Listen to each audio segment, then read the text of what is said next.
ਸਤਿ ਸ਼੍ਰੀ ਅਕਾਲ ਜੀ। ਸੋ ਤੁਹਾਡਾ ਸਵਾਗਤ ਹੈ ਜੀ ਆਪਣੇ ਚੈਨਲ ਤੇ ਫਿਰ ਇੱਕ ਵਾਰ।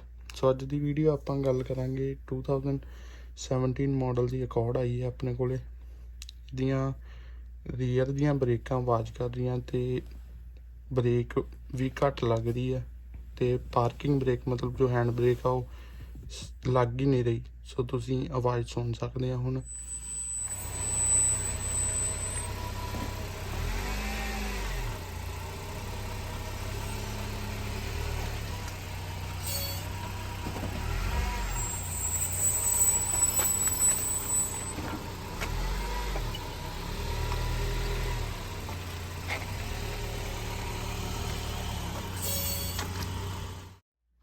ਜਿੱਦਾਂ ਕਿ ਤੁਸੀਂ ਦੇਖ ਰਹੇ ਹੋ ਕਿ ਪਾਰਕਿੰਗ ਬ੍ਰੇਕ ਵੀ ਨਹੀਂ ਲੱਗ ਰਹੀ ਤੇ ਆਵਾਜ਼ ਵੀ ਬਹੁਤ ਆ ਰਹੀ ਸੀ।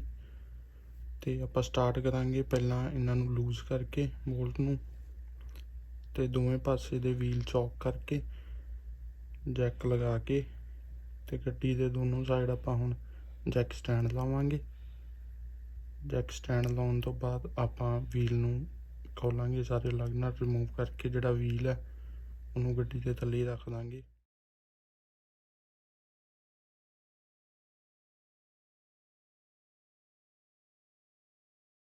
हैंड ब्रेक लगी होने के बावजूद भी टायर घूम रहे हैं। सो इस तरह आप दूसरे पासे का भी व्हील खोलेंगे।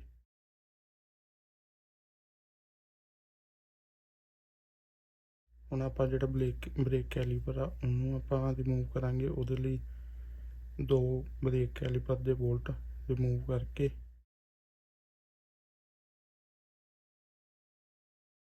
ते जिहड़े ब्रेक पैड आ उन्होंने टैप करांगे कि जिहड़ा कैलीपर आ लूज हो जाए। सो उन्होंने हिला के थोड़ा उपर थले करके ब्रेक कैलीपर खोलांगे।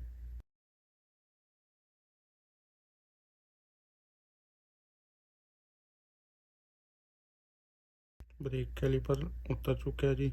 सो नैक्सट आप ब्रेक पैड रिमूव करांगे। तो मैं ब्रेक कैलीपर उतार के खोलिया तो यदा जोड़ा बूट है वो खराब है पूरा। तुसी देख सकते हैं कि इत्थे एक जिहड़ी सील है विच वो सील खराब है। सो ये ब्रेक कैलीपर नूं रीबिल्ड करना पेगा। इत्थे तुसी देख सकते हैं कि उस जिहड़ा बूट की रबर बाहर आई हुई है तो ये भी बहुत स्टिकी आ, मतलब हार्ड आ। सो ये हैंड ब्रेक आ जिथे हैंड ब्रेक की तार होंगी है जी अंगेज करती है, बहुत ज़्यादा स्टिकी सी। सो इनू मैं साफ करके सारी नू ते रीबिल्ड करांगा। तुसी भी रीबिल्ड कर सकते हैं, रीबिल्ड किट मंगा के। जे तुसी नहीं करना तो तुसी नवां भी यूज़ कर सकते हैं पूरे का पूरा कैलीपर।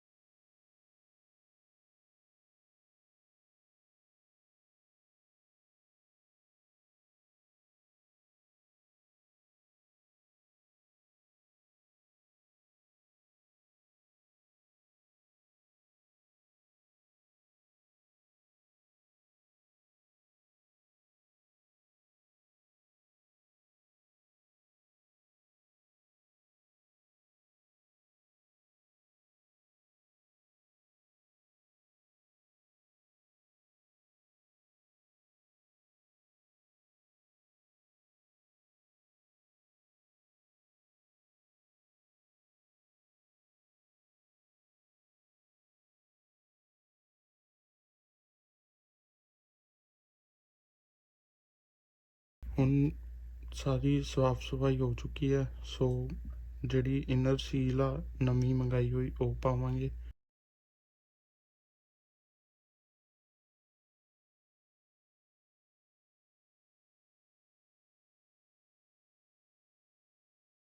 इनर सील पूरी पै जाने तो बाद नैक्सट स्टैप होगा बाहरला जिहड़ा पिस्टन का बूट आ उन्होंने अंदर लगा के ते पिस्टन नूं अंदर स्लाइड करके उन्होंने क्लॉकवाइज रोटेट करके पूरा पिस्टन अंदर जाएगा। सो इत्थे जिहड़ा ब्रेक कैलीपर है वो तैयार है जी गड्डी के उपर दोबारा फिट करने लई। सो मैं ब्रेक पैड्स भी नवे मंगा ले सीगे क्योंकि वो भी ऑलमोस्ट डैड सीगे। सो पार्किंग ब्रेक की वायर जिहड़ी है वो इस हुक नाल अटैच करके ते इहदा स्क्रू है जिहड़ा उपर टाइट करांगे।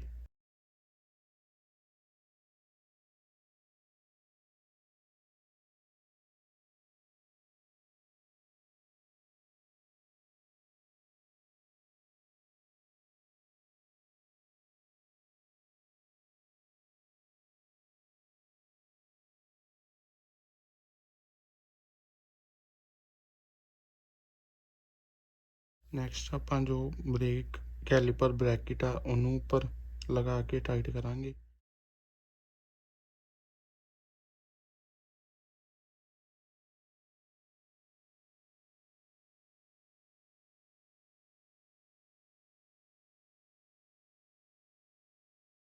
ਕੈਲੀਪਰ ਬ੍ਰੈਕਟ ਟਾਈਟ ਹੋਣ ਤੋਂ ਬਾਅਦ ਆਪਾਂ ਬ੍ਰੇਕ ਪੈਡ ਕਲਿੱਪ ਉੱਪਰ ਲਗਾਵਾਂਗੇ, ਜਿਸ ਦੇ ਵਿੱਚ ਆਪਾਂ ਬ੍ਰੇਕ ਪੈਡ ਫਿੱਟ ਕਰਨੇ ਆ।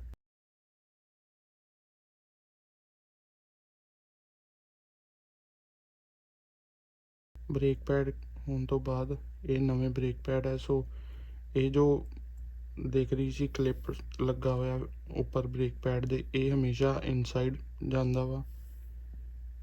ਇਸੇ ਤਰ੍ਹਾਂ ਆਪਾਂ ਬ੍ਰੇਕ ਪੈਡ ਅੰਦਰ ਸਲਾਈਡ ਕਰਕੇ ਤੇ ਬਾਹਰ ਵਾਲਾ ਵੀ ਕਰ ਲਾਂਗੇ, ਇਹਦੇ ਉੱਪਰ ਉਸ ਤਰ੍ਹਾਂ ਦੀ ਕੋਈ ਪਿੰਨ ਨਹੀਂ ਹੋਏਗੀ।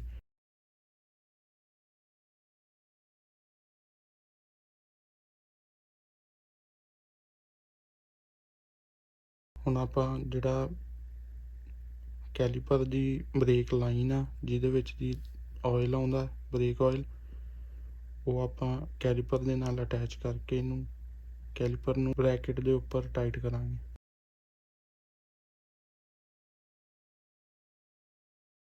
ਸੋ ਨੈਕਸਟ ਹੁਣ ਆਪਣਾ ਕੈਲੀਪਰ ਜਿਹੜਾ ਉਹ ਆਪਾਂ ਇਹਦੇ ਉੱਪਰ ਫਿੱਟ ਕਰਾਂਗੇ ਦੁਬਾਰਾ, ਤੇ 2 ਬੋਲਟ ਨੇ ਜਿਹੜੇ ਆਪਣੇ ਉਹ ਲਗਾਵਾਂਗੇ।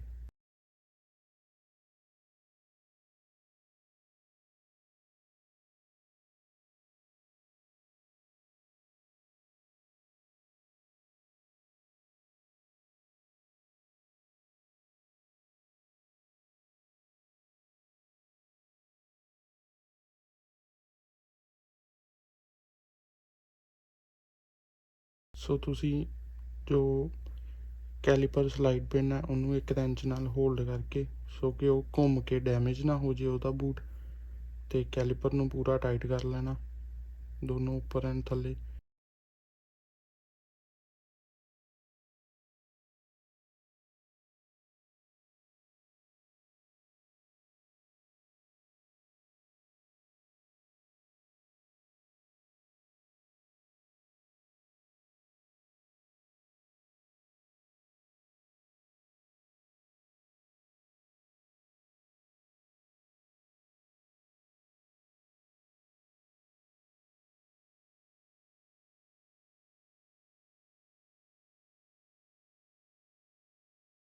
ਇਹਨੂੰ ਟਾਈਟ ਕਰਨ ਤੋਂ ਬਾਅਦ ਹੁਣ ਆਪਾਂ ਬ੍ਰੇਕ ਲਾਈਨ ਦਾ ਬੋਲਟ ਹੈ ਜੋ ਉਹਨੂੰ ਟਾਈਟ ਕਰਾਂਗੇ।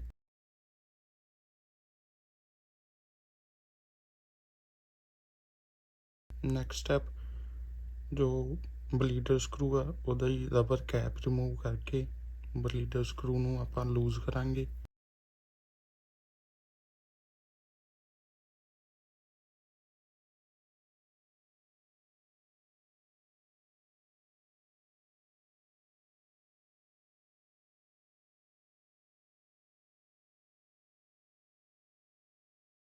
ਸੋ ਉਹਨੂੰ ਲੂਜ਼ ਕਰਨ ਤੋਂ ਬਾਅਦ ਹੁਣ ਆਪਾਂ ਅੰਦਰ ਗੱਡੀ ਨੂੰ ਸਟਾਰਟ ਕਰਕੇ ਜੋ ਗੱਡੀ ਦੀ ਬ੍ਰੇਕ ਹੈ ਉਹਨੂੰ ਆਪਾਂ ਪੰਪ ਕਰਾਂਗੇ ਕਿ ਤੇਲ ਜਿਹੜਾ ਵਾ ਉਹ ਕੈਲੀਪਰ ਦੇ ਅੰਦਰ ਭਰ ਜੇ ਤੇ ਹਵਾ ਸਾਰੀ ਬਾਹਰ ਨਿਕਲ ਜੇ। ਸੋ ਇਸ ਤਰ੍ਹਾਂ ਜਦੋਂ ਤੇਲ ਬਾਹਰ ਆ ਗਿਆ, ਇਹ ਆਪਾਂ ਸਕਰੂ ਨੂੰ ਦੁਬਾਰਾ ਟਾਈਟ ਕਰ ਦਾਂਗੇ।